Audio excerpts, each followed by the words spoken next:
ayan po, nandito na po tayo sa spot natin kung saan tayo magdadive. So napakalayo ng binahe natin. Almost 1 hour yung biyahe natin papunta dito. So dito tayo sa Dinagat Island. Kasi yung Dinagat andun ng sunahan.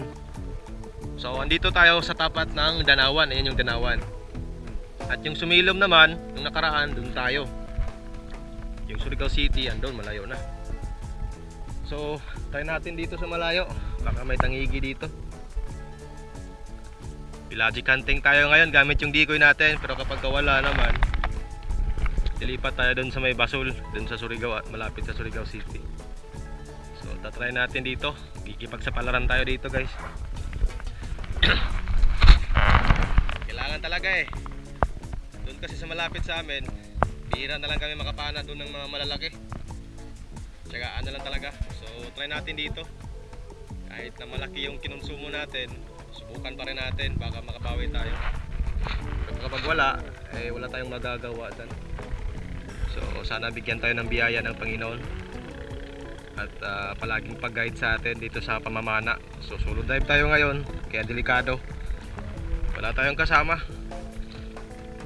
Wala kasing ibang mga mangingisda sa amin na mahilig mamana. Mahirap, siguro dalawa lang kami doon sa amin yung namamana ng day dive. Kaso yung isa, yun yung huli ng liplipan o yung shellfish, pahuli kasi doon sa amin. Naglalambo-lambo siya, yung tawag doon, yung trolling. So eto, try natin dito yung decoy. May bahura kasi dito guys, may malaking bato dyan. Napakalapad ng bahura na to. So try natin dito. Nasa gitnang laot ito, yung tabi, doon yung tabi. Danawan Island, pero malayo yung tabi. May gap sila dito.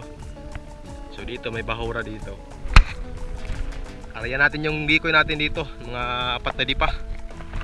So tara, after lang muna tayo. Tapos dive na kagad. Let's go. Alright guys, ayan, welcome back po muli sa ating spear fishing episode. So dito, dumayo tayo guys dito sa malayo. Subukan natin kung makapana tayo dito. At gamit pa rin natin yung ating decoy dito. At sinubukan natin baka makapana tayo ng tangigi dito.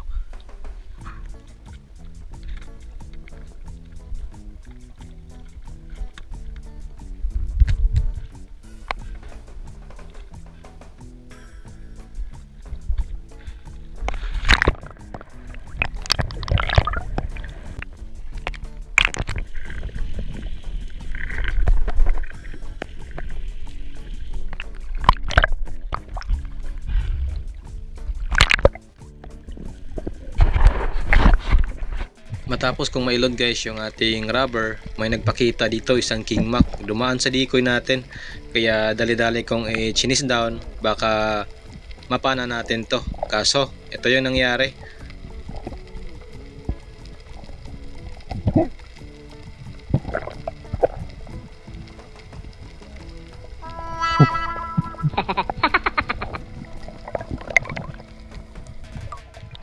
Medyo may pagkamailap yung king mac guys. Akala ko diretso na yung papalapit sa atin. Kaya lang nung malapit na sa atin, lumiko naman ito. Kaya hindi ko na lang pinilit kasi paubos na rin yung hangin natin. Makalipas guys ang ilang minuto at ito may lumapit na king mac sa decoy natin. Medyo hindi kalakihan ito, nasa mga 3 kilo na siguro. Nung lumapit ako, papanain ko na sana. Kaso nung napansin tayo, biglang lumayo ito guys. Kaya hindi ko naman napana ang tangigi na to. Sayang. Pangalawa na sana.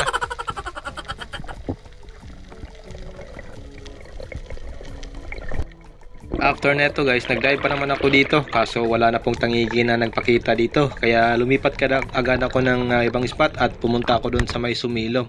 Kaso ganun pa rin yung nangyari doon.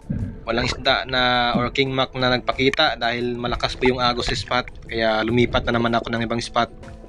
Woo! Ang lakas ng agos. Dito na tayo sa Sumilom guys.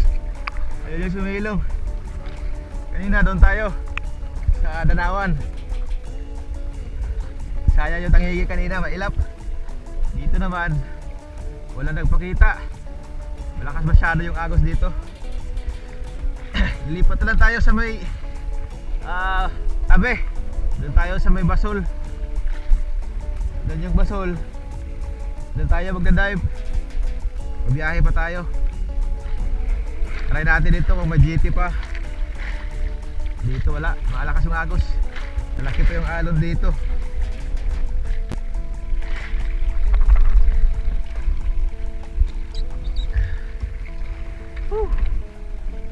Biyahe tayo. Doon tayo sa Basol.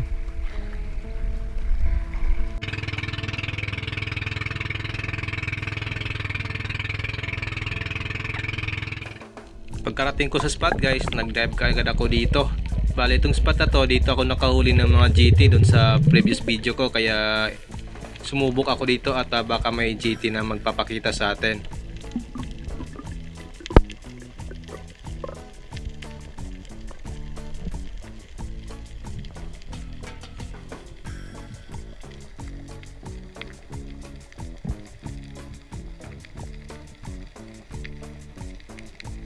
At after kong makapwesto dito guys, may nagpakita na isang Big Eye Emperor. Isang isda na napakatalino, napakamailap. Pero naisahan pa rin natin ang isda na to guys kahit na long distance yung pagkapana natin dito.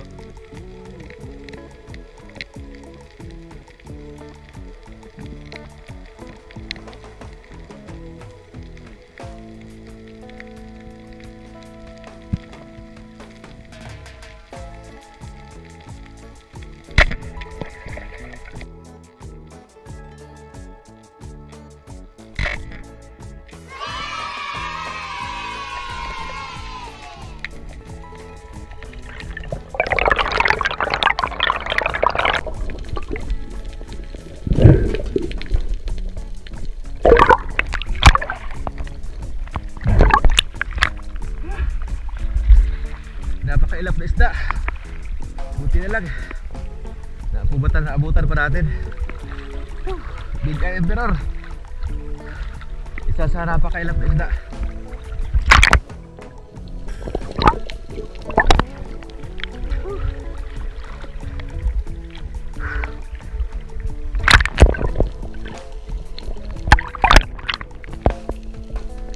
Pagkatapos kung ma-secure guys itong Big Eye Emperor natin, nag-dive pa naman ako. Ngunit doon ako nag-dive sa malapit sa amin kasi wala na pong isda na nagpakita dito sa may Basol. At nakahuli ako doon ng isang GT. Nagtimbang po ng 3 kg, kaso hindi na tayo nakapag-video. Gawa ng yung ating GoPro ay nalubat na po dahil na nagsimula po tayo ay umaga. Kaya yung battery hindi na po nakaabot sa hapon natin. Kaya ayun, pagkatapos natin makahuli ng GT, uwi na kagad tayo kasi hapon na. So nakadalawang piraso lang tayo, pero goods na rin kahit na papano. Hindi tayo nakarami pero nakabawi naman tayo sa konsumo.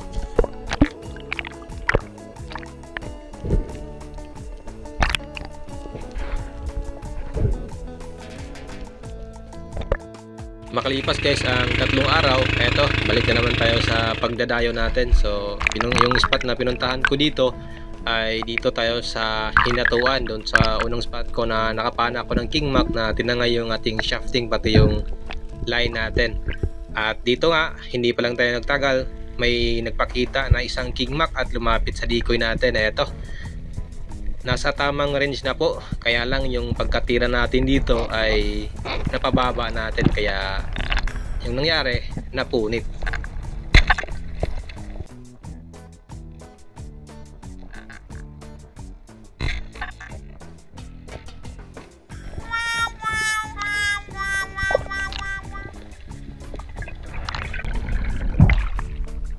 Sayang.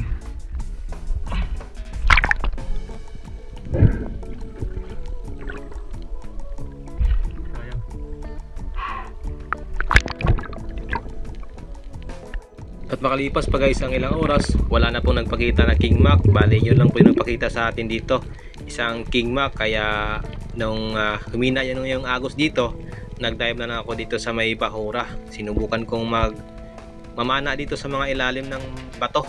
At may nakita nga ako dito isang malaking gilak, kaya lang mailap naman at sumuot dun sa kabilang butas.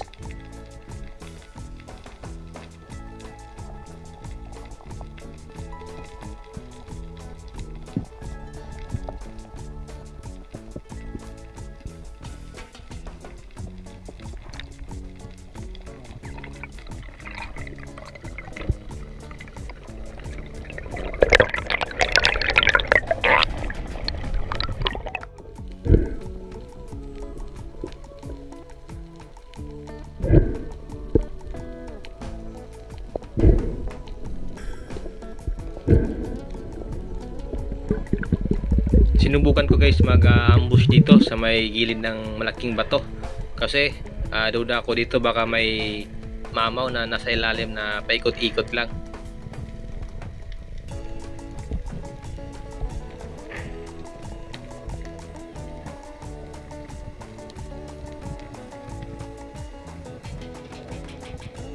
Pero nga nung nakalapat na ako dito, wala naman palang mamaw guys. Kaya namana na lang ako dito ng danggit para hindi sayang yung pag-dive natin.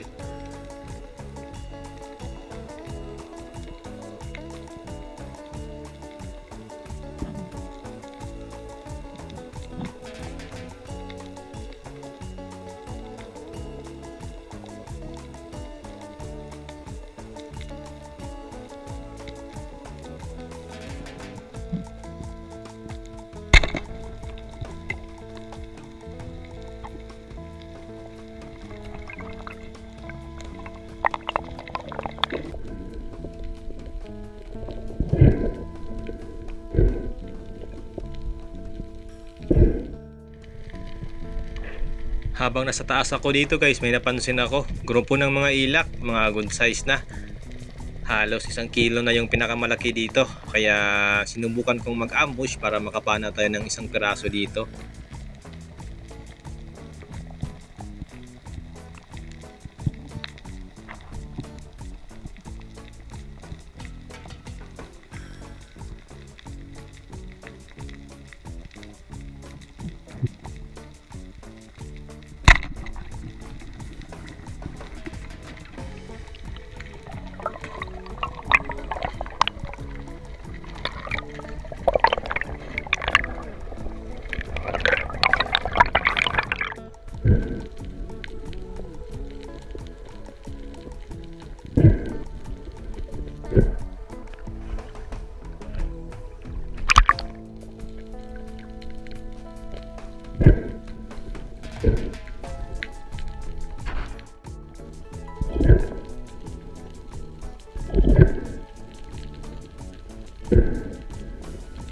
After ko naman guys ma-secure yung ilak, nag-dive ulit ako sa kaparehong spot kung saan ko napana yung ilak. Kasi andito pa yung kanyang mga kasamahan, paikot-ikot lang dito sa may bato.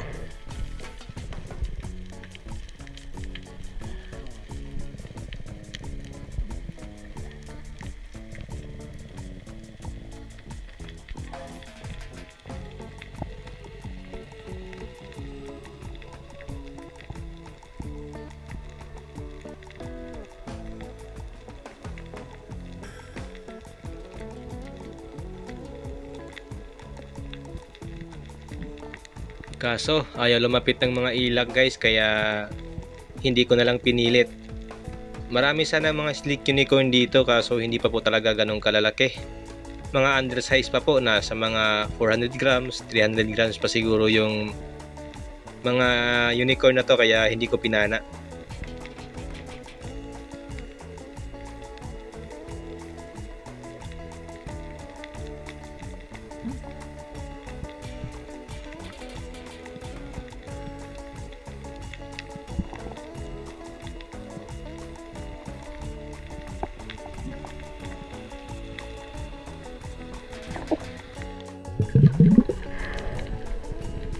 Dito naman guys sa dive na to, nilapitan ko dito yung bato kung saan nagtatago yung mga ilak. Andun lang kasi sila sa ilalim, paikot-ikot lang, kaya nilapitan ko para madagdagan yung huli natin. Shoutout nga pala guys kay Daryl Galigaw from Romblon, at shoutout din kay Kasalom TV.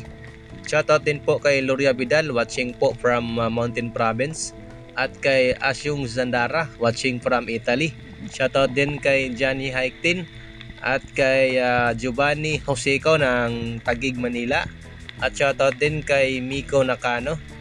Shoutout po kay Danilo Adalim at kay Chad Prince Adalim, at shoutout din kay Ma'am Rosana Villarmosa from Davao City. Shoutout din kay Ryan Yamug from Santander, Cebu, at shoutout din kay Kuy Suiti. Shoutout naman kay Eddie Muradas at kay Kagawad Michael Sierra Jose ng Barangay 134 Balo, Tondo, Manila. At shoutout din kay Denise De La Cruz and family from Cavite, kay Hat with Ikong, at shoutout din po kay Pancho Pantino from Rapu-Rapu, Albay, at kay Romel Navarrete. Shoutout din kay Nante Musinde ng Taganaan, Surigao del Norte. Shoutout din kay Junilito Gibertas ng Surigao City. At sa lahat po ng mga nagko-comment na magpapa-shoutout, see you soon po sa next na episode po natin. Sa nais pong mag-shoutout, comment na po kayo. At pagkalipas ng ilang oras guys, katapos kong mananghalian, so eto, lumipat na naman ako ng ibang spot. So dito na naman ako malapit sa amin, sa palagi kong pinagpanaan, dito sa may airport or sa Sangay. Dito ako nagpatuloy sa pamamana kasi doon sa may pinagpanaan natin, wala na pong ilak at lumakas na yung agos, kaya hindi na ako nagtagal doon.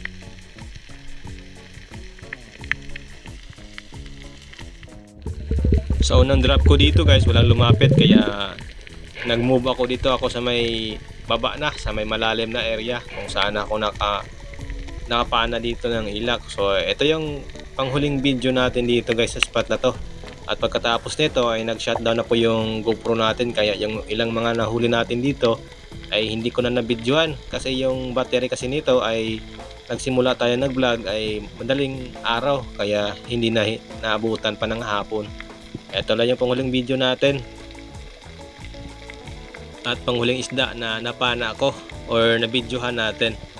Bali may nahuli pa tayo dito guys, naka 4 na piraso tayo dito. Yung 3 piraso hindi na natin nabidyohan, gawang nag-shutdown na talaga yung camera natin.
At ito lang lahat guys ang mga nahuli ko sa araw na to. Naka 5 ilag tayo, isang bluefin trevally at may danggit. So ito lang yung mga nahuli natin. Pero kahit pa paano ay nakabawi din tayo sa konsumo.